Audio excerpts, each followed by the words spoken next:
Prenons Matthieu chapitre 13, versets 24 à 30. Je vais lire la version NIV.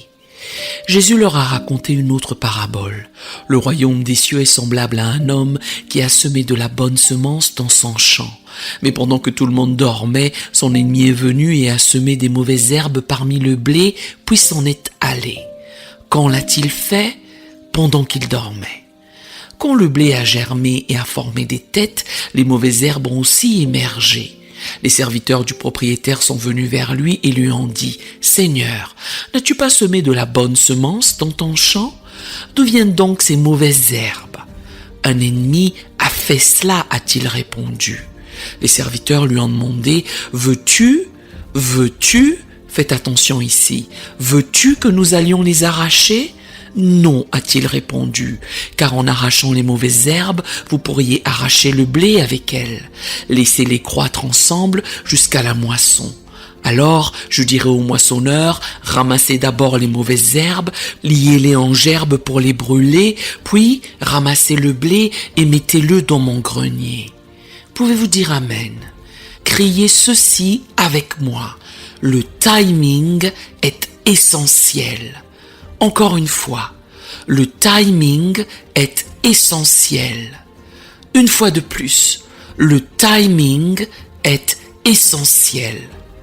Esprit du Dieu vivant, descends sur la parole de Dieu tandis que nous y entrons ce matin, qu'elle nous apporte la vie, la guérison, le renouvellement et la restauration, alors que nous plongeons dans ses profondeurs. Faisons sortir des trésors, des ministères, des guérisons et des révélations. Je te prie pour ce que tu es sur le point de faire, au nom de Jésus. Amen. Durant les 65 ans de ma vie, j'ai commencé à prêcher à 19 ans et à être pasteur à 21. Je ne pense pas que je le savais alors, mais je le sais maintenant que les meilleures choses de la vie prennent du temps. Quand j'étais plus jeune, j'étais impatient puisque j'avais la naïveté de penser que les rêves viendraient promptement. Or, les meilleures choses de la vie prennent du temps, qu'il s'agisse de choses simples comme la préparation des repas ou de questions plus compliquées comme l'éducation des enfants ou le mariage. Les meilleures choses de la vie prennent du temps. Les gens qui n'ont pas le temps de cuisiner ne cuisinent pas bien puisque les meilleures choses de la vie prennent du temps. On peut se marier et avoir une cérémonie en 30 minutes. En revanche, il faut des années pour avoir un mariage. Les meilleures choses de la vie prennent du temps.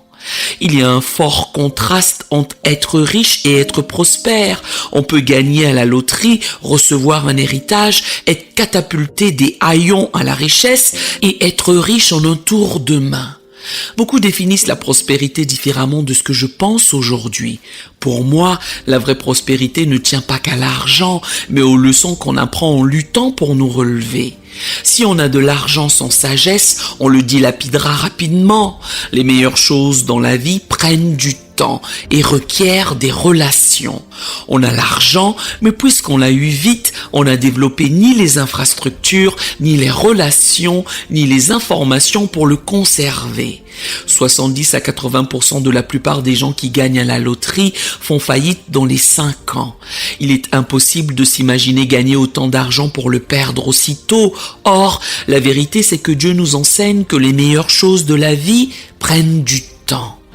Il y a des choses que l'on apprend en luttant, il y a des choses que l'on apprend en passant par des épreuves, des situations difficiles et par tâtonnement. Certains de mes meilleurs professeurs ont été les échecs. Il faut du temps pour bien faire, il faut encore plus de temps pour être bien. Écoutons les paroles de Salomon dans Ecclésiaste 3, versets 1 à 2, lui l'homme sage.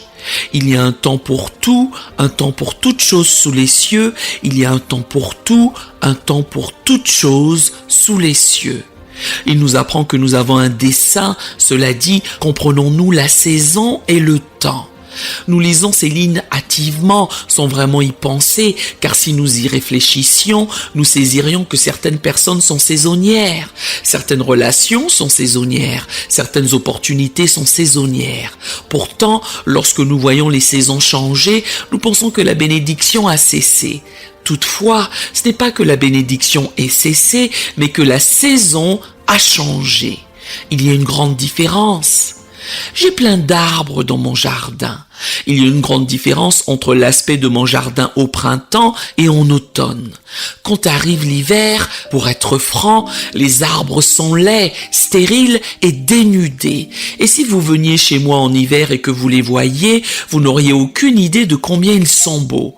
Ça prend du temps. Il y a un temps pour naître et un temps pour mourir. Si j'avais le temps, je vous prouverais que la naissance et la mort sont très similaires. Un temps pour planter et un temps pour arracher ce qui a été planté. Connaissez-vous la différence dans votre vie? La différence entre savoir quand planter et quand arracher?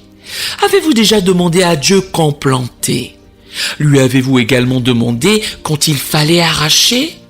Ou êtes-vous décidé à garder ce qui est planté au lieu d'arracher ce à quoi vous vous êtes habitué? Vous ne pouvez pas avoir de nouvelles saisons tant que vous n'êtes pas prêt à dire adieu à la saison précédente.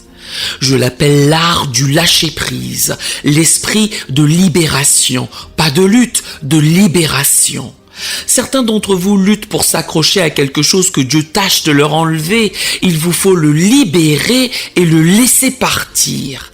C'est sa saison. 1 Corinthiens 13:11. Lorsque j'étais enfant, je parlais comme un enfant, je pensais comme un enfant, je raisonnais comme un enfant. Lorsque je suis devenu homme, j'ai fait disparaître ce qui était de l'enfant, les pensées enfantines, je parlais comme un enfant, je pensais comme un enfant, je raisonnais comme un enfant. Si vous parlez encore comme vous parliez il y a 10 ans de cela, j'ai de mauvaises nouvelles pour vous. Vous avez une déformation, un dysfonctionnement spirituel qui maintient vos pensées dans une seule dimension. Cela signifie qu'il est possible que vous soyez tombé amoureux de vos pensées. J'aimerais que tous les gens têtus disent Amen. En effet, si vous êtes têtus dans vos pensées, vous retardez votre prochaine saison. J'ai observé quelques-unes des plus brillantes personnalités dans tous les secteurs d'activité imaginables. J'ai eu le privilège de nouer des relations avec des individus qui étaient au sommet de leur art et j'ai vu que ceux qui avaient le plus d'impact ou d'influence appréhendaient la notion de timing. Le timing est essentiel. Le timing est essentiel. Dites-le encore une fois. Le timing est essentiel. Quand on fait allusion au timing, nombreux sont ceux qui ne réalisent pas qu'une partie de l'art de la pâtisserie est le timing. Un grand nombre cuisinent sans être capables de faire de la pâtisserie, car une partie de l'art de la pâtisserie est le timing. La différence entre un gâteau sec et un gâteau moelleux est le timing. Dès que vous goûtez au gâteau sec, vous savez qu'il est resté trop longtemps au four. Quelqu'un sait de quoi je parle. Vous devez assimiler qu'il s'agit de timing. Au baseball, il ne s'agit pas seulement d'habileté, c'est le timing qui fait que le batteur soit efficace lorsqu'il balance sa batte. On peut avoir le bon swing, reste que si on balance au mauvais moment, on n'aura pas l'impact qu'on aurait dû avoir. Certains d'entre vous s'efforcent de faire le bon swing, mais au mauvais moment. Vous êtes tellement pressé que vous faites votre swing avant que la balle ne touche la cible, pour la raison que vous êtes plus préoccupé par la foule que par la balle. Le timing est essentiel. Une multitude ne se rend pas compte que le timing n'est pas seulement important dans le baseball et la pâtisserie, mais qu'il l'est aussi dans le domaine de la comédie, de l'expression orale ou de la musique. C'est une question de timing. Il ne s'agit pas seulement de savoir lire la musique, de savoir garder le rythme ou de savoir raconter une blague, mais de savoir la chronométrer. Il ne s'agit pas de savoir prêcher un message. On peut recourir au timing pour transmettre des informations, mais ne pas en donner d'excellentes au bon moment et être un orateur incompétent en raison de notre incompréhension de la notion de timing. Tout est un rythme, tout est un rythme. Dieu est un rythme, la respiration est un rythme, la circulation est un rythme, les battements de cœur sont un rythme, le pouls est un rythme, tout ce qui est vivant a un rythme, la naissance a un rythme, le corps d'une femme a un rythme. Dieu nous dit encore et encore à travers la nature, la création, la procréation, que le timing est essentiel. Vous ne pouvez pas être fécond hors saison, que quelqu'un crie « Apprends-moi à connaître ma saison, aide-moi avec mon timing ». On peut avoir raison sur ce qu'on a dit, mais se tromper sur le moment où on le dit et finir par faire plus de mal que de bien. Ce n'est pas une question de bien et de mal, c'est une question de timing. Une bonne information donnée au mauvais moment peut détruire un mariage, faire qu'un enfant se sente vaincu, empêcher un prêt d'être accordé, une maison d'être construite et vous empêcher d'avoir la paix que vous deviez avoir. Vous vous souciez d'avoir raison quand vous devriez vous préoccuper du temps opportun, du timing, du timing, du timing, du temps, du temps. Le timing est essentiel. Le timing est absolument primordial. Une chose dont je suis sûr, c'est que je suis venu à Dallas au bon moment. Oui, à l'âge de 38 ans, c'était le bon moment. Plus tôt, cela aurait été un désastre. Je n'étais pas prêt. Plus tard, cela aurait été trop tard. Cela n'aurait pas été prêt pour moi. Ce n'était pas seulement le bon moment dans ma vie, c'était le bon moment à Dallas, c'était le bon moment dans l'histoire. Il faut faire les choses au bon moment, sinon vous ne pourrez pas réaliser ce que vous auriez pu faire en raison d'une méconnaissance du timing, puisque le timing est quoi? Absolument essentiel. J'ai déjà illustré ce point auparavant, je tiens à le faire à nouveau pour ceux qui ne l'ont pas entendu. Harlan Sanders a créé une entreprise extraordinaire pour la raison qu'il a fait la bonne chose au bon moment. KFC est arrivé à un bon moment de l'histoire américaine où les femmes commençaient tout juste à travailler. Il est arrivé à un moment de l'histoire où les familles s'asseyaient encore autour de la table. Il a résolu le problème suivant: comment simuler un dîner en famille sans que la femme soit à la cuisine? Faire la bonne chose au bon moment. Il ne s'agissait pas seulement de savoir si le poulet était bon, mais si le besoin était grand. Cela a répondu à un besoin et c'est arrivé au bon moment. Oh, vous ne cernez pas ce que je dis. Je vais être clair. S'il ouvrait ses portes aujourd'hui, il ferait faillite. On peut se maintenir à un certain niveau, mais on ne peut pas commencer à un certain niveau. De nos jours, si KFC ouvrait, les gens voudraient savoir si la nourriture est sans gluten. Est-ce que vous avez du poulet végétalien? Je suis pescétarien. Ils ne posaient pas ces questions à l'époque.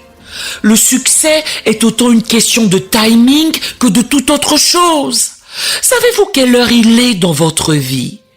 J'ai une montre à mon poignet, j'ai un téléphone, les deux se connectent pour que je sache quelle heure il est dans la journée. Mais sais-je quelle heure il est dans ma vie? C'est le moment de mettre de côté les choses infantiles. Je ne peux être fructueux qu'en ma saison. La Bible déclare que vous donnerez du fruit en votre saison, votre feuillage ne se flétrira point, et tout ce que vous faites vous réussit. Psaume 1:3. Vous devez savoir quand c'est votre saison et quand elle a pris fin. Vous devez savoir quand la garder et quand la fermer. Il ne faut pas considérer le repli comme un échec, c'est une question de timing. Le timing est essentiel.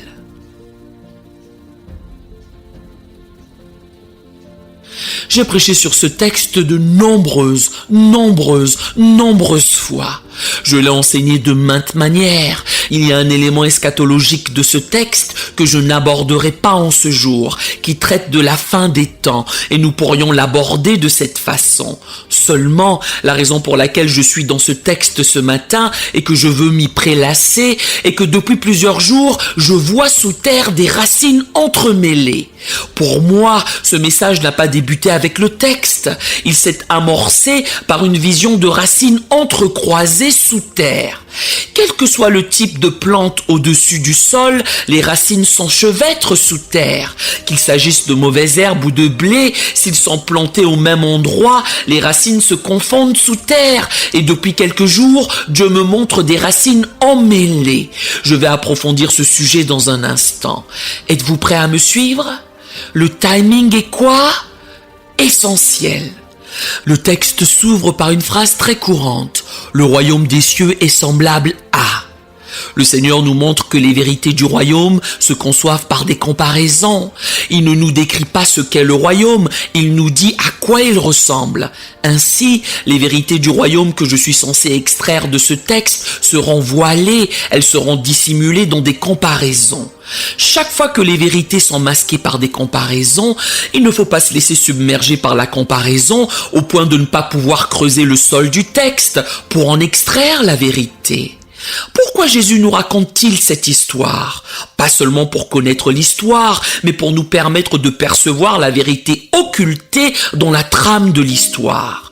On ne peut plus de ce fait se contenter de la lire et lancer « j'ai fini et je connais l'histoire ». Non, il faut concevoir que la révélation est enfouie dans l'analogie, elle est voilée derrière la parabole, elle est enfermée dans la parabole de telle manière qu'elle nous force non seulement à lire, mais aussi à réfléchir. Si on ne cogite pas quand on lit, on ne retiendra pas ce qu'on a entendu. Certains entendront ce message et n'en tireront rien, puisqu'ils ne prendront pas la précaution de réfléchir en entendant. Et si vous ne prenez pas la peine de réfléchir, alors je ne suis pas votre prédicateur. Il m'est impossible de prêcher à des gens qui ne raisonnent pas. Tout le monde ne m'appréciera pas, ça ne me dérange pas, je comprends, pas de problème. Il faut pourtant s'interroger. Est-ce que Dieu cache le royaume dans des paraboles pour éviter d'être exposé? Non. Dieu n'est pas celui qui nous dérobe sa gloire. Cette notion va à l'encontre de ce que Jésus lui-même est. Jésus est Dieu révélé. Ésaïe 53:1 déclare cette parole vitale. Qui a cru à ce qui nous était annoncé? Qui a reconnu le bras de l'Éternel? Jésus est Dieu qui nous est révélé, il est Dieu qui se déploie. Quand le prophète évoque le bras de l'Éternel, il s'agit de Jésus, vu qu'il est Dieu qui se déploie de la divinité à l'humanité. Jésus est venu pour manifester Dieu, et nous avons contemplé sa gloire, une gloire comme la gloire du Fils unique venu du Père. Jean 1,14.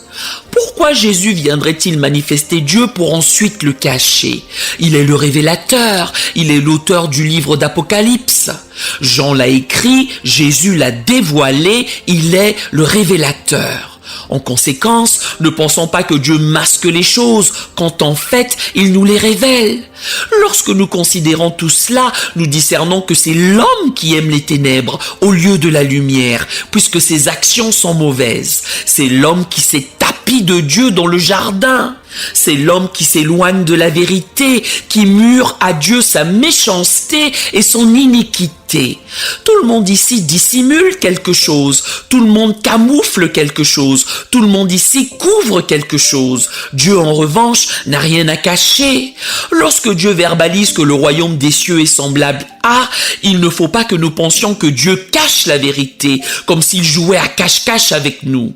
Ce qu'il fait en tant que maître rabbin est d'être un enseignant qui explique l'inexplicable à un être bien moins intelligent que lui, ce qu'est le royaume des cieux.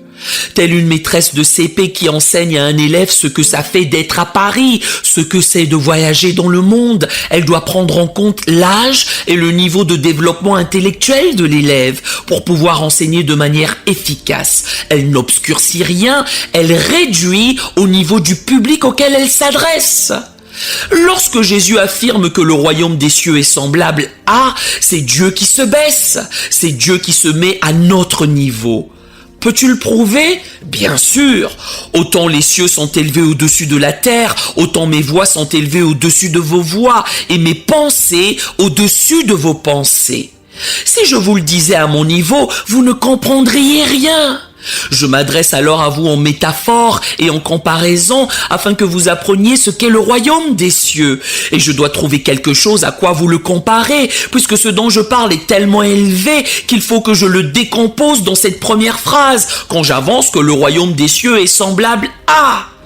À dire vrai, c'est le langage des bébés que j'adopte. Gogo, gaga, bobo, gogo, da. C'est ce que fait Jésus quand il nous parle.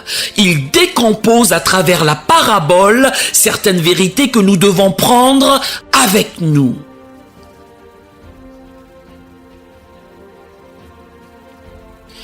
J'ai 5 leçons à tirer de ce texte. Je vais vous en faire part et aller m'asseoir. 5 choses sont à y extraire pour le but de ma mission de ce jour. Effectivement, toutes les fois où j'ai prêché ce texte, je n'y avais jamais vu le poids du timing. Seulement, le timing est quoi? Essentiel. Avant de vous donner mon premier point, je voudrais que vous vous posiez les questions suivantes. Pourquoi Dieu m'a-t-il fait venir ici ce matin? Comment cela s'applique-t-il à ma vie? Qu'est-ce que Dieu est en train de me dire? Pourquoi est-ce que j'écoute ce message en particulier à ce moment précis de ma vie? Qu'est-ce qui doit être mieux réglé, mieux cadencé dans ma vie? J'ai pris des décisions ce matin en fonction du temps. J'ai pris ma douche en fonction de l'heure. Je me suis habillé en fonction de l'heure. Il fallait que je garde la notion de temps, puisque si je la perds, je serai sans cesse en retard. Et si je suis en retard, je perds. Parce que le timing est quoi? Essentiel. Si vous ne respectez pas le temps, vous ne serez jamais prospère, vous ne réussirez jamais, vous ne serez jamais puissant. Seuls les pauvres, intérieurement et extérieurement, ne se soucient pas du temps, car le timing est essentiel. Avant de vous donner le premier point, laissez-moi m'assurer que vous captez l'histoire. Dans l'histoire, un homme a enjoint ses serviteurs de semer de bonnes graines dans son champ. Pendant que ceux-ci dormaient, j'avais l'habitude de prêcher contre le fait qu'ils dorment, jusqu'à ce que je me rende compte que tout le monde doit aller dormir à un moment donné. Il est impossible de rester debout 24 heures sur 24. L'ennemi vient pendant qu'ils dorment et plante de mauvaises herbes, l'ivraie. Dans l'histoire, les serviteurs ne se réveillent pas le jour suivant en sachant que l'ennemi était passé par là. L'ennemi a planté l'ivraie d'une manière telle qu'à leur réveil, le lendemain matin, ils ne remarquent aucun changement. Remarquez le timing. L'ivraie n'a pas été semée le lendemain, mais sans qu'ils le sachent. Le mal ou l'ivraie a été semé dans le blé. Quiconque comprend cela comprend qu'il y a des vérités substantielles à apprendre. Leçon numéro 1. Il est naïf de penser que planter le bien nous dispense de la présence du mal. Il est fondamental que nous saisissions cela. Le fait que Dieu permette de planter du blé ne signifie pas que les mauvaises herbes sont interdites. Entendez-vous ce que je dis? Le royaume est semblable à ça, il est semblable à ça. Il nous faut donc être capable de produire, d'être productif en présence de l'ivraie. Dans ces conditions, tous ceux qui attendent que toutes les mauvaises herbes disparaissent avant de produire le blé, sachez que vous ne creusez pas assez profondément dans ce texte, puisque ce texte déclare qu'on ne pourra jamais avoir du blé sans avoir de l'ivraie. Dieu permet au blé d'être planté. Cela ne sous-entend pas que les mauvaises herbes sont limitées. Notez que le blé est planté avec beaucoup de détermination. En d'autres termes, le blé ne va pas pousser dans ce sol s'il n'est pas planté. Ce n'est pas un résultat naturel du climat, du sol, de la pluie et du soleil. Il faut le planter. Personne ne réussit par hasard. Nul ne gagne au marathon par hasard. Aucun athlète ne gagne les Jeux Olympiques par hasard. Personne n'obtient un master par hasard. Personne n'obtient un diplôme par hasard. Personne ne passe le bac par hasard. Personne n'obtient de promotion par hasard. Le fait de prier ne présuppose pas que vous avez gagné. Il faut du travail. Il faut de la sueur. C'est du labeur, puisque c'est de l'agriculture. L'agriculture exprime que le but de semer la graine est d'avoir du blé. Et le but d'avoir du blé est d'avoir du pain. De la graine au blé au pain. Il faut du temps. Il m'est impossible de planter une graine aujourd'hui pour m'attendre à manger du pain ce soir, puisque le timing est essentiel. Pour être fécond, il faut que j'attende patiemment que la graine pousse, d'abord en bas, puis vers le haut. Elle va d'abord se développer en bas, puis vers le haut. Certains parmi vous restent immobiles toute leur vie en se lamentant. Je ne vois rien, je ne vois rien, je continue à semer pourtant, mais je ne vois rien. La graine grandit en bas avant de monter. Vous n'êtes pas censé la voir. Le fait de ne pas la voir ne dénote pas que les racines ne croissent pas dans la terre. Et si vous attendez un peu, elle va passer de la graine au blé et du blé au pain. Mais à chaque étape, il y a du travail. La graine, c'est du travail. Le blé, c'est du travail. Le pain, c'est du travail. Vous ne pouvez pas manger mieux que vous ne travaillez. Dites à quelqu'un, ta bénédiction va demander du boulot. Lorsque vous aurez fini de danser et de crier au sujet de la promesse de Dieu, comprenez qu'il vous faudra transpirer un peu, qu'il vous faudra faire des efforts, qu'il vous faudra moudre le blé, qu'il vous faudra le réduire en poudre, car il n'est pas possible de faire du pain avec du blé sans le concasser. Il faut le broyer, il doit être rendu sous forme utilisable. Par conséquent, cela ne désigne pas que Dieu ne vous a pas béni avec du pain. Cela pourrait indiquer que vous n'avez pas fourni le travail requis pour passer de la graine au blé et du blé au pain. Dites à quelqu'un, je passe de la graine au blé puis au pain. Je ne suis peut-être pas prêt à être consommé sur le champ, mais je m'y attelle, je vais quelque part. Ne me regarde pas de haut parce que je ne suis pas encore du pain, je suis peut-être au stade de blé, je suis peut-être au stade de semence, mais je suis en route vers le lieu que Dieu a réservé pour moi. À qui suis-je en train de parler ce matin ? Qui que vous soyez, Dieu encourage, accroche-toi, je n'en ai pas encore fini avec toi, je te fais passer par un processus et au bon moment, tu passeras de la graine au blé et au pain. Je danse déjà comme si c'était déjà fait, c'est déjà fait, c'est déjà fait et c'est fait exprès. J'aimerais que vous entrevoyiez ceci. La raison pour laquelle elle est plantée est qu'elle n'est pas propre à la terre. Le mot agriculture est enraciné dans le mot culte. Culte indique qu'on n'est pas conventionnel, qu'on n'est pas naturel, qu'on n'est pas normal. Agri désigne la terre, ce qui implique que le blé n'est pas un élément normal de la terre. On ne peut pas juste le désirer, on doit le faire exister. Agriculture. Culte-ure. Je vais faire en sorte que ça arrive. Ce n'est pas naturel, on ne l'obtient pas simplement en le souhaitant. Il faut le planter, il faut être intentionnel à ce sujet, il faut y travailler, il faut y mettre du sien. Le fait de ne pas avoir grandi dans un milieu favorable à son rêve ne nous empêche pas de l'atteindre. Il faut faire preuve d'une culture suffisante pour être un culte à l'encontre de son environnement.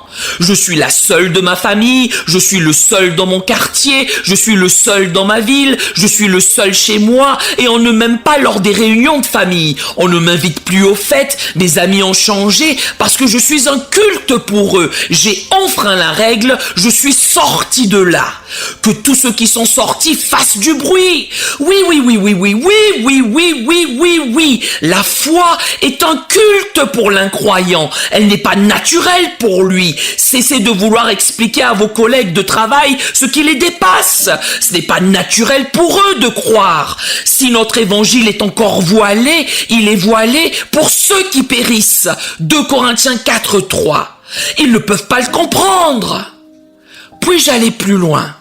Vous devez être prêt à être différent, vous devez être prêt à être sujet à controverse, vous devez accepter qu'on parle de vous, et le plus grand problème dans notre société en ce moment, c'est que nous avons une sensibilité excessive. Nous sommes plus préoccupés par le fait d'être aimés que par le fait d'être féconds, et on prie Dieu à propos de ce qui a été dit, et elle a dit ceci, et elle a dit cela, quand Dieu dit qu'à moins que tu ne renies ta mère, ton père, ta sœur, ton frère, et même toi-même, tu ne peux pas être mon disciple. Luc 14:26. Ce que l'on débite sur toi est sans conséquence. L'ivraie n'aime pas le blé. Mets-toi ça dans la tête. L'ivraie n'aime pas le blé. Tu dois décider, veux-tu être blé ou veux-tu être ivraie? Leçon numéro 2. C'est une bonne leçon. Dès qu'il y a un grand potentiel de moisson, l'ennemi affecte toujours le lieu en question d'une calamité. Lorsqu'il y a un grand potentiel de récolte, l'ennemi assigne systématiquement une catastrophe à cet endroit. Quelqu'un a fait mention d'un restaurant qu'il aimait bien dans le nord de Dallas lorsqu'on me rasait la tête. À ce moment-là, j'ai pensé, laisse-moi le chercher sur mon téléphone. Je l'ai trouvé et l'ai mis dans mes favoris. Je n'y suis jamais encore allé. Mais puisque j'ai entendu dire qu'il y avait du potentiel là-bas, je l'ai placé dans mes favoris pour pouvoir y aller plus facilement quand j'aurai du temps. Ainsi, là où l'ennemi voit un potentiel, il y associe constamment une calamité. Ses serviteurs n'ont jamais semé l'ivraie avant le blé. Remarquez la séquence. C'est le blé qui a été planté qui a stimulé l'ennemi à planter l'ivraie. Ils n'ont pas planté l'ivraie pour ensuite planter le blé. Le blé attire l'ivraie afin que l'ennemi marque l'endroit. Le diable savait que Dieu allait te bénir. L'enfer savait que Dieu allait se servir de toi. L'enfer savait que Dieu avait un dessein pour ta vie et il l'a marqué d'une calamité. Remarquez ceci, l'ivraie a été plantée aussi, plantée tels des espions derrière les lignes ennemies. Tout ce qui a mal tourné dans ta vie, tous les malheurs qui s'y sont produits, toutes les difficultés que tu as rencontrées par le passé, tous les traumatismes que tu as vécus et subis au cours de ton enfance, étaient la marque de l'ennemi. Il savait que ce n'était pas encore le moment. Or, il s'est mis à œuvrer sous terre avant même que tu n'émerges pour que son système, son infrastructure soit déjà en place avant que tu ne deviennes fécond et que tu aies de quoi galérer. Lutte après lutte, difficulté après difficulté, malheur après malheur, galère après galère, combat après combat, tribulation après tribulation, affliction après affliction, lutte. Pourquoi je lutte? Pourquoi les choses sont-elles si dures pour moi? Pourquoi fais-je 2 pas en avant et suis-je terrassé de 3 pas? Pourquoi ai-je du mal à faire des choses que les autres font aisément? Parce qu'il vous a repéré. Pourquoi ai-je tant de doutes? Pourquoi suis-je si peu sûr de moi? Pourquoi suis-je si nécessiteux? Pourquoi suis-je si mesquin? Il vous a identifié. Pendant que les hommes dormaient, l'ennemi est venu et a planté les mauvaises herbes. Ainsi, partout où il y avait du blé, il y avait de l'ivraie avec préméditation. Il voulait que tu sois maltraité. Je déteste te dire ça, mais il voulait que tu sois victime d'abus sexuels. Il voulait que ton père te déteste. Il voulait que ta mère te refile à ta grand-mère. Il a fallu qu'il enclenche l'infrastructure tôt, puisqu'une fois que tu aurais été fécond, il aurait été trop tard pour te faire quoi que ce soit. Il a fallu qu'il s'y prenne très tôt dans ta vie pour te briser au bon endroit. Tu ne combats pas seulement un démon, tu combats un système.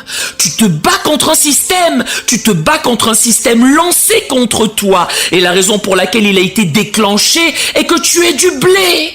L'ennemi cherche à corrompre l'environnement où Dieu a mis la semence en terre. Le saboteur est encore en train de se faufiler dans le jardin.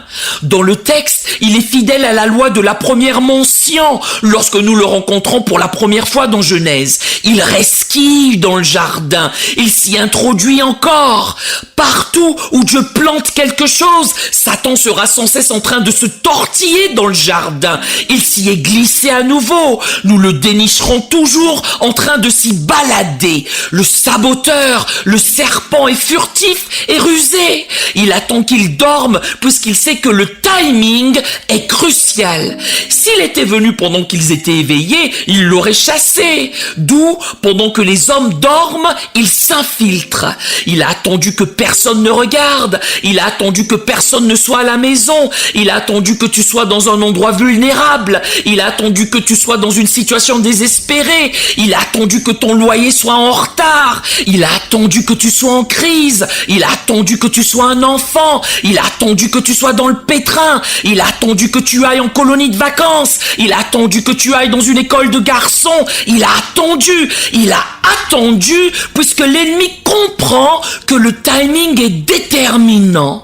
Pendant que les hommes sommeillaient, il est venu planter dans le noir, semer dans la terre. Je ne le vois pas planter et je ne vois pas ce que c'est. Il est couvert par les ténèbres de la nuit et sa ruse est enfouie sous le sol. Quand il se réveille ce matin-là, il ne voit aucune différence. Parmi vous, combien ont vécu quelque chose et personne n'a rien vu de différent? Voici le système d'enracinement. Quand les hommes se sont réveillés ce matin-là, ils ne savaient pas que quand ils arrosaient le blé, ils arrosaient aussi les mauvaises herbes. L'infrastructure est devenue un système souterrain avant que le blé ne lève. Avant le mariage, avant le diplôme, avant l'appel au ministère, vous combattez un système, vous ne combattez pas un démon, vous combattez un système. Tout ce que je pouvais voir pendant des jours et des jours et des jours étaient des racines entrelacées. Vous combattez une infrastructure. Écoutez ce que Jésus formule. Le royaume des cieux est comme une guerre souterraine. La guerre est souterraine. L'enchevêtrement est souterrain. Vous essayez de combattre à la surface quand le système est souterrain. Vous essayez de combattre dans la chair quand le système est dans l'esprit. C'est dans le monde spirituel. C'est dans le monde spirituel. Que quelqu'un dise, c'est dans le monde spirituel. L'ennemi m'a de la sorte amené à la leçon numéro 3. Leçon numéro 3.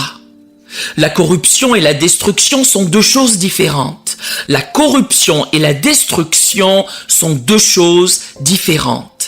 Il ne peut pas détruire le blé. Tout ce qu'il peut faire, c'est corrompre l'environnement dans lequel le blé pousse. Il ne pouvait pas t'empêcher de surgir. Il voulait juste rendre la tâche difficile. Écrivez dans les commentaires. Il ne peut pas me tuer. Il ne peut pas tuer mon destin. Il ne peut pas tuer mon avenir. Il ne peut pas tuer ce que Dieu a pour moi. Il ne peut pas tuer ce que Dieu a prescrit. Il ne peut pas tuer ce que Dieu a ordonné. Il ne peut pas me maudire. Je vais aller plus loin. Il ne peut pas maudire ce que Dieu a béni. Si je suis béni dans mes racines, je le suis dans mes fruits. On ne peut pas maudire ce que Dieu a béni. Y a-t-il des gens bénis ici dans ce lieu ? L'enfer ne peut pas vous maudire. Les démons ne peuvent pas vous maudire. Vos épreuves ne peuvent pas vous maudire. Ce qu'on débagoule sur vous ne peut pas vous maudire. Ce qu'on vous a enseigné ne peut pas vous maudire. Leurs moqueries ne peuvent pas vous maudire. Dites à quelqu'un, je suis béni. Je suis béni. Je suis béni. Béni, béni, béni, béni. Béni, béni, béni, béni. Béni sous terre. Béni sous terre. Peut-être que tu ne vois pas ce que le Seigneur a fait pour moi, mais je suis béni sous terre. Et si je suis béni sous terre, je vais être béni dans mon ascension. Je suis béni quand je m'assieds et je suis béni quand je me lève. Je suis béni dans la ville et je suis béni dans les champs. Je suis béni en toute saison. Je suis juste béni. Que mes détracteurs s'y habituent. Je suis juste béni. J'étais béni avant que tu le vois et j'étais béni avant que je le vois. Avant d'être formé dans le ventre de ma mère, j'étais déjà béni. J'étais béni avant d'être un scintillement dans les yeux de mon père. J'étais béni avant que ma mère n'ait plus ses règles. J'étais béni avant qu'elle n'atteigne son premier trimestre. J'étais béni avant de sortir la tête de son ventre. J'étais déjà béni avant d'être baptisé. J'étais béni avant de me convertir. J'étais déjà béni. En fait, si je me suis converti, c'est parce que j'étais déjà béni. Le fait est que ce n'est pas moi qui ai choisi Dieu, c'est Dieu qui m'a choisi. Je suis béni, je suis béni, je suis béni, béni, béni, béni, béni. Puisque la corruption et la destruction ne sont pas la même chose et qu'il ne pouvait pas détruire ma bénédiction, il a voulu corrompre mon environnement. Je viens de répondre à une question pour laquelle quelqu'un a prié. Vous avez demandé à Dieu pourquoi les choses se sont-elles dégradées de la sorte. Elles n'ont sombré que parce que l'enfer savait que tu étais déjà béni et la seule chose qu'il pouvait faire était de corrompre ton environnement. Il œuvrait sous terre, il œuvrait dans le système racinaire, il œuvrait avant que tu ne sois qui tu es, il œuvrait avant que tu ne reconnaisses qu'il y a un appel sur ta vie, il œuvrait avant que tu ne deviennes fécond, il œuvrait avant que tu n'obtiennes un titre. Il œuvrait avant que les hommes ne le sachent. Il œuvrait avant que tu ne deviennes diacre. Il était à l'œuvre avant que tu ne viennes à Jésus-Christ. Or, le diable le savait déjà, car il croit aux semences plus que les saints eux-mêmes. Si les saints croyaient aux semences, les offrandes ne poseraient aucun problème. Cependant, ce dont nous nous ingénions à vous convaincre, le royaume l'a déjà compris, à savoir que l'on ne peut pas récolter ce que l'on n'a pas semé. Si l'on sème peu, on moissonne peu. On reconnaît l'arbre à ses fruits. Si l'on ne met rien, on ne retire rien. À qui est-ce que je parle en ce moment? Ne laissez pas les enfants de ce monde être plus sages que les enfants de lumière. Comprenez que tant que la terre subsistera, les semailles et la moisson ne cesseront point. Genèse 8, 22. Tout vient d'une semence, l'herbe pousse d'une semence, les pommes viennent d'une semence, les pastèques viennent d'une semence, vous venez d'une semence, Jésus est la semence d'Abraham, même Dieu comprend la semence, tout vient d'une semence. Satan savait que s'il voulait entrer dans votre territoire, il fallait qu'il plante des graines, il connaissait votre doute, vous êtes tout le temps en train de chercher à réussir sans sacrifice. Les racines que j'ai vues, la torsion de ces racines, c'est toute l'infrastructure de ce qu'est le royaume des cieux. Regardez ça. Ces hommes ne savaient même pas que les mauvaises herbes étaient là, jusqu'à ce que le blé ait poussé. L'ivraie a aussi poussé. Ils s'approchent du maître et questionnent. D'où viennent ces mauvaises herbes? D'où sortent-elles? D'où cela vient-il? Pourquoi suis-je comme ça? Pourquoi est-ce si difficile pour moi de faire entrer certaines choses dans ma tête? Pourquoi je n'arrive pas à me taire? Pourquoi suis-je si acerbe? Vous pensiez que quelque chose n'allait pas chez les autres? Je suis juste mal compris. Non! Les gens ne vous ont pas mal compris et n'ont pas non plus mal compris ce que vous faites. La fille à l'épicerie ne t'a pas mal compris. Le gars au guichet quand tu prends un billet ne t'a pas mal compris. Ils ne t'ont pas mal compris. Ils ne t'ont pas mal compris. Ils ont déclenché le système qui a été mis en place. Nous savons ce qu'est ce système. Nous savons qui l'a planté. La question demeure entière dans le texte. Pourquoi l'a-t-il planté? C'est une question fondamentale. Si on n'appréhende pas pourquoi il l'a semé, on ne saura pas comment en venir à bout. Ma première pensée a été que les mauvaises herbes allaient peut-être bousiller le blé. La vérité, c'est que le blé et les mauvaises herbes peuvent pousser côte à côte. Si c'était du blé quand il a été mis en terre, ce sera du blé quand il sortira de terre. Si c'était une mauvaise herbe quand elle a été plantée, ce sera une mauvaise herbe quand elle sortira de terre. Conséquemment, si l'ivraie n'allait pas décimer le blé, pourquoi l'a-t-il planté? Encore une fois, le royaume des cieux est semblable à. Le royaume des cieux est semblable à. Pourquoi l'a-t-il planté? Je ne cernais pas pourquoi il l'avait planté s'il ne pouvait pas maudire ce que Dieu avait béni, s'il ne pouvait pas changer la structure moléculaire de ce qu'il a planté en moi, s'il ne pouvait pas changer mon blé en ivraie.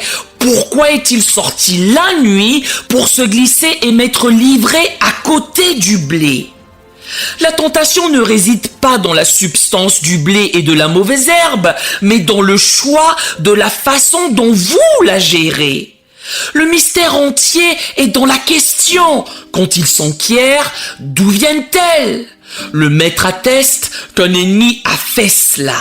Ils ont interrogé. « Veux-tu que nous allions les arracher ?» Il a répondu « Non, laissez faire. » Vous voyez, le maître savait qu'il y avait un système souterrain, que même si on n'arrachait que l'ivraie, il y a un tel emmêlement dans les racines que si on l'arrachait, on étriperait le blé. Je vois à présent ce que le diable tente de me faire faire. Il cherche à me faire prendre les choses en main et à régler moi-même mon problème. Mais le Saint-Esprit me semble de vous dire, laisse faire. Je ne sais pas à qui je m'adresse, je ne sais même pas ce que cela représente pour toi.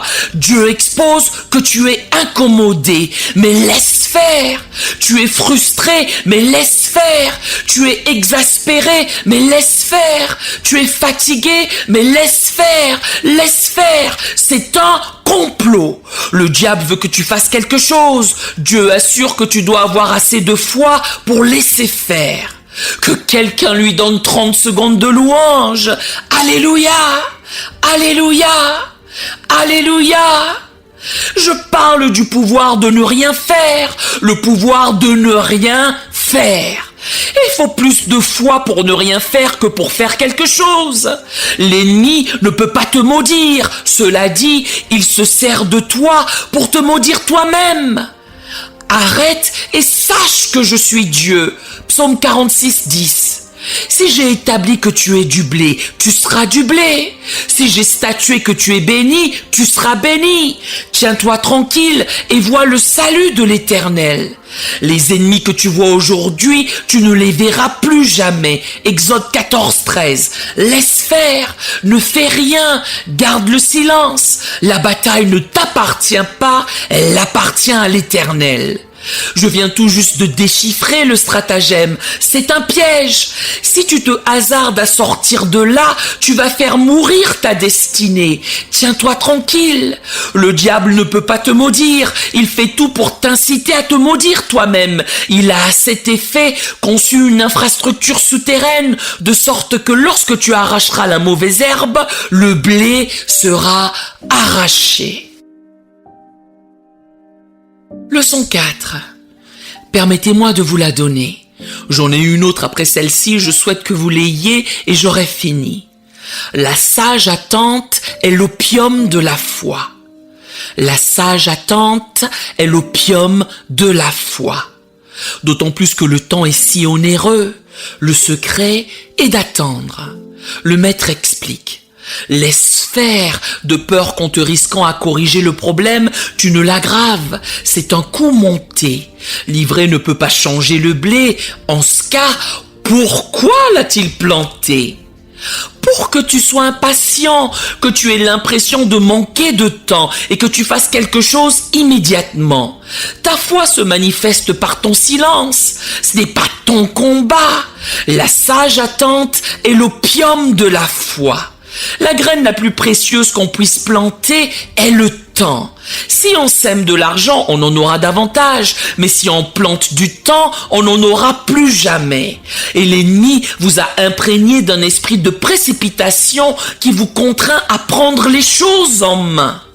Mais ceux qui se confient en l'Éternel renouvellent leur force. Ils prennent le vol comme les aigles. Ils courent et ne se lassent point. Ils marchent et ne se fatiguent point.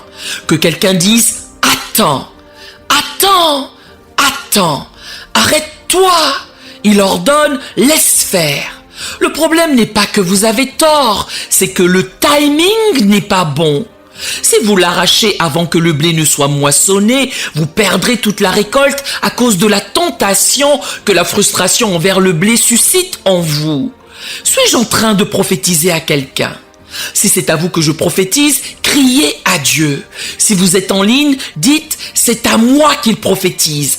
Écrivez-le dans la section des commentaires. Il prophétise sur moi. Il me montre comment m'y prendre. Il prédit comment gérer la situation parce que je suis exaspéré, fatigué, en colère. Je ne m'explique pas ce que je combats. Je ne sais pas comment ça a commencé et je ne sais pas d'où ça vient. Je ne comprends pas pourquoi c'est comme ça. Deux choses contradictoires opèrent en même temps. L'ennemi m'excite à prendre une décision et je ne sais pas laquelle prendre. Tandis que Dieu intime de n'en prendre aucune, de rester immobile. Tu n'as pas tort. C'est juste que ce n'est pas le bon moment. Leçon numéro 5. La moisson ne peut pas être brusquée par le besoin ou même l'angoisse du planteur, mais elle viendra certainement, elle est inévitable. Dieu exige de ne pas l'arracher avant la récolte. Il dit que ce qui n'est pas permis avant la récolte est permis au moment de la récolte. Si tu l'arraches avant la moisson, tu vas anéantir ta destinée. Au temps de la moisson, là où tu n'as rien à perdre, si le blé monte avec l'ivraie, cela n'a pas d'importance vu que tu as déjà porté du fruit. Il certifie donc que la moisson ne peut pas être hâtée par le besoin ou la nervosité du planteur, mais elle vient assurément, elle est inéluctable. Tu vas entrer dans une saison de moisson et ce à quoi tu n'as pas pu faire face durant cette saison, tu pourras le faire au cours de la saison suivante sans que cela ne nuise à ta moisson. Il énonce: lorsque la récolte arrive, arrachez la mauvaise herbe, rassemblez-la en gerbe et brûlez-la. En effet, l'ivraie qui se trouve là-bas, que vous avez déraciné lorsque vous avez arraché le système, est déjà récoltée. Je vais conclure. Je voudrais vraiment le faire autrement, mais je n'ai plus de temps. Le Seigneur m'a soufflé de vous authentifier que vous entrez dans la saison de la moisson. Vous entrez dans la saison de la moisson. Et la raison pour laquelle vous êtes si contrariés et que les mauvaises herbes semblent si intolérables, que les mauvaises herbes que vous avez tolérées pendant des années vous rendent fous en cette saison, que les mauvaises herbes que vous avez ignorées dans votre passé vous rendent dingue en ce moment et que vous êtes plus proche de votre moisson que vous ne l'avez jamais été auparavant. Si quelqu'un dans cette pièce attend une moisson depuis longtemps, il doit louer Dieu pour cette récolte. L'Éternel vous le fera avoir, c'est déjà fait. Le Saint-Esprit atteste que votre récolte est déjà faite. Ce n'est pas le moment de paniquer, ce n'est pas le moment d'être frustré, ce n'est pas le moment d'abandonner, ce n'est pas le moment de céder. Le principe biblique stipule que si tu sèmes avec les larmes, tu vas moissonner avec joie. Et il est impossible de moissonner ta récolte tant que tu es frustré. Voilà pourquoi le diable s'acharne sur toi. Il sait que tu ne peux pas moissonner dans le chagrin. Tu sèmes dans les larmes, tu moissonnes dans la joie. Je te mets au défi de retrouver ta joie. Récupère ta joie, car tu entres dans ta moisson. Ceux qui sèment avec les larmes moissonneront avec chant d'allégresse. Psaume 126, 5. En ce 26e anniversaire, je voudrais que vous réalisiez que lorsque je vous ai demandé de le louer pour votre moisson, eh bien vous dansez sur l'une des miennes. Nous avons semé dans les larmes. Tout nous est tombé dessus pendant ces 26 ans. Tout est survenu. Ma femme a perdu sa mère, j'ai perdu la mienne qui est morte d'Alzheimer dans nos bras. Il y a eu la maladie, des luttes, des attaques au cours desquelles Dieu ne m'a pas laissé me défendre. Il m'a intimé de me taire, de ne rien dire. La chose la plus difficile que j'ai faite dans ma vie fut de ne pas me défendre. Je ne saisissais pas que mon silence était un combat spirituel. À l'époque, nous avions creusé un trou, les fondations de ce lieu, et avions de l'argent et une bonne note de solvabilité. Pourtant, aucun créancier dans cette ville n'a voulu nous donner la somme, les 86 millions de dollars et des poussières dont nous avions besoin pour construire ce bâtiment. Je n'ai jamais eu besoin de 86 millions de dollars de toute ma vie. Et vous parlez de peur? Quand ces mauvaises herbes se sont mises à pousser dans ce trou que nous avions creusé, jusqu'à ce que nous n'ayons plus d'argent, je dirigeais les gens en leur proclamant ce que Dieu pouvait faire. Seulement, cela ne se concrétisait pas pour moi. Et Dieu m'a murmuré: continue à prêcher. Ce n'est pas à toi de faire quoi que ce soit. Continue à faire ce que je t'appelle à faire. Tu es entré dans un autre système dans cette ville. Il y a une influence démoniaque sur cette région qui veut assujettir certaines personnes à certaines choses. Quand tu lèves la tête, ils essaient de t'écraser. Le fait même que nous soyons dans ce bâtiment, que nous ayons démoli l'ancien bâtiment, que nous ayons construit sur une toute nouvelle structure, que nous ayons acheté 400 hectares de terrain de l'autre côté de la rue, que nous y ayons mis des écoles et des maisons est un miracle. Avant de faire cela, nous avons rampé, nous avons pleuré, nous avons souffert, nous n'avons pas pu dormir, nous n'avons pas pu nous reposer, mais le timing est essentiel. Aujourd'hui et 26 ans plus tard. Vous souvenez-vous de Katrina? Vous souvenez-vous de ce que nous avons traversé? Vous souvenez-vous des tempêtes qui se sont abattues sur nous? Vous souvenez-vous que nous étions en train de nourrir les gens et que les gens parlaient de moi comme si j'étais un chien? Vous souvenez-vous de quand je suis arrivé ici et que les prédicateurs prêchaient contre moi à la radio et à la télévision? Et moi, je me rendais à l'église en les écoutant détruire mon ministère. Si quelqu'un a le droit de prêcher ce message, c'est bien moi. Le timing est essentiel. À l'heure actuelle, je peux faire des choses que je n'aurais jamais pu faire à l'époque, car c'est le temps de la moisson. Si tu agis à la hâte, fils prodigue, tu auras ce qui t'appartient trop tôt et tu perdras tout. C'est à toi, mais ce n'est pas le bon moment. Tu as raison quand tu déclares que c'est à toi, seulement le timing est tout ce qui compte.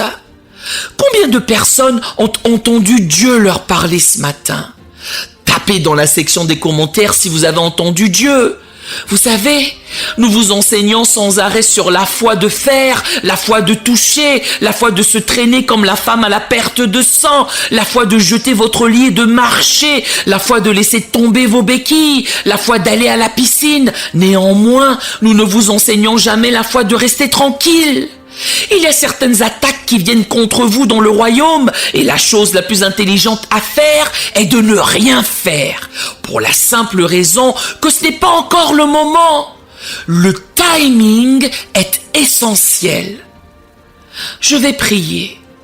Je tiens à prier pour tous ceux qui sont en ligne, tous ceux qui ont entendu Dieu leur parler d'une manière prophétique, très personnelle et profonde, ainsi que tous ceux qui sont dans ce bâtiment. Je vais prier pour votre patience, je vais prier pour que vous ayez le courage d'attendre quand l'urgence que vous ressentez à l'intérieur de vous est à 10 sur 10. Je dois faire quelque chose, je dois le faire tout de suite, je dois agir, je dois me bouger. C'est un piège. Si l'ivraie ne tue pas le blé, la réponse au texte doit être qu'il tentait de les inciter à déraciner le blé trop tôt quand il visait l'ivraie. Le diable en a après votre blé. Vous avez trop souffert pour perdre votre blé. Vous avez vécu l'enfer. Pourquoi arriver jusqu'ici et abandonner la mission? Il faut que vous sachiez que l'ennemi ne peut pas vous maudire, que vous seul êtes habilité à le faire. Votre bouche peut vous maudire, votre tempérament peut vous maudire, votre langue peut vous maudire, votre colère et votre frustration peuvent maudire ce que Dieu a béni. Et l'ennemi sait que l'arme la plus puissante qu'il possède contre le dessein de Dieu est le peuple de Dieu lui-même.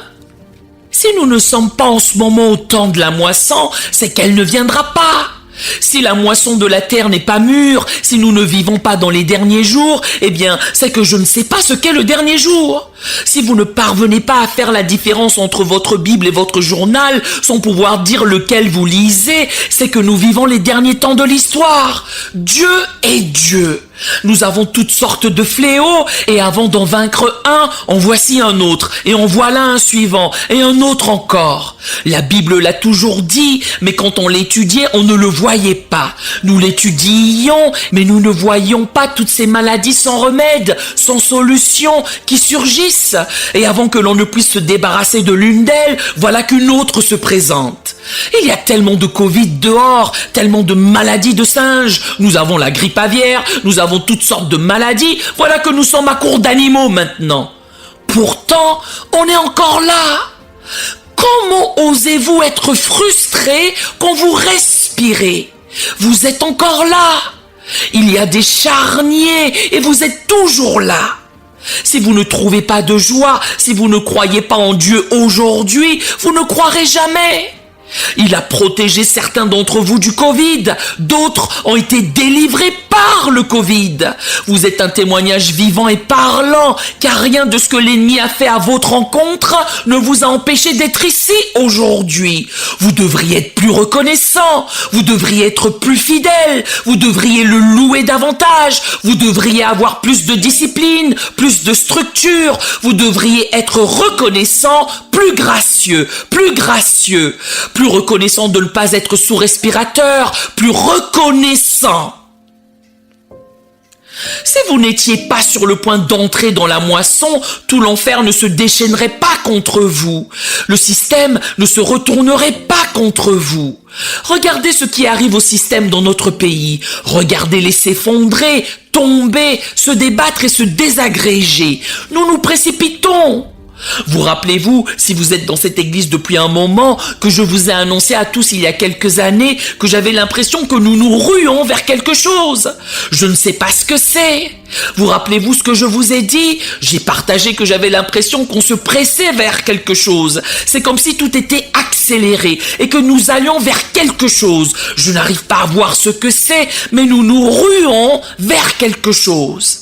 Quand Covid a éclaté et que nous nous sommes effondrés mondialement, nous avons touché quelque chose que le monde n'avait jamais vu auparavant. J'ai dit à mon église il y a 2 ans de cela que tout s'accélérait et que nous nous dirigions vers quelque chose que nous allons percuter. Je ne sais pas ce que c'est, mais je le sens et je le sens venir. Ce sont les derniers jours.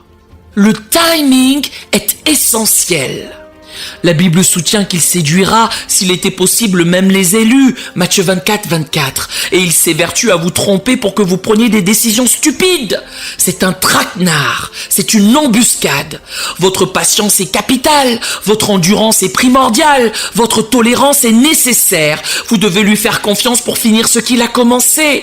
Celui qui a commencé en vous cette bonne œuvre la rendra parfaite pour le jour de Jésus-Christ. Philippiens 1, 6. À tous ceux qui ont besoin de patience, la Bible invite, courons avec persévérance dans la carrière qui nous est ouverte.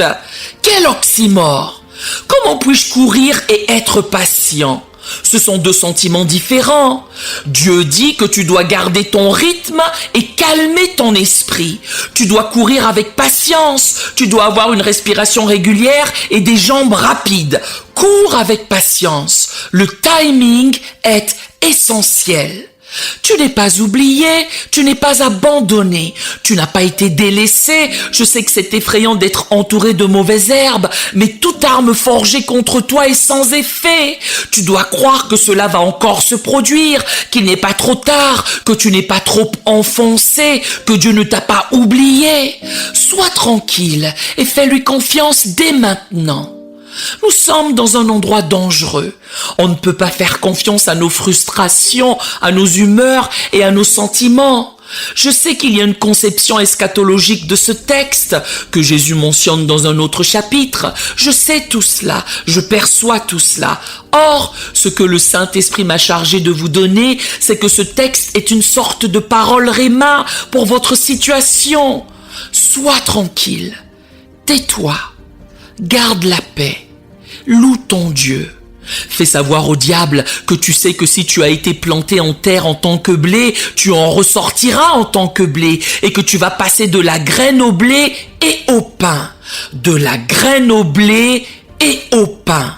Je ne m'arrêterai pas avant d'avoir goûté au pain. Je ne m'arrêterai pas tant que je n'aurai pas nourri ma famille, mes héritiers, ma descendance. Je ne m'arrêterai pas tant que ma vision ne sera pas accomplie dans mon ministère. Je ne m'arrêterai pas jusqu'à ce que je voie l'espoir de mon appel. Je ne m'arrêterai pas jusqu'à ce que cette onction se réalise. Je ne m'arrêterai pas. Père, que l'esprit de patience vienne sur ton peuple, que toutes les querelles et les murmures cessent, et que le calme et l'assurance soient sa force.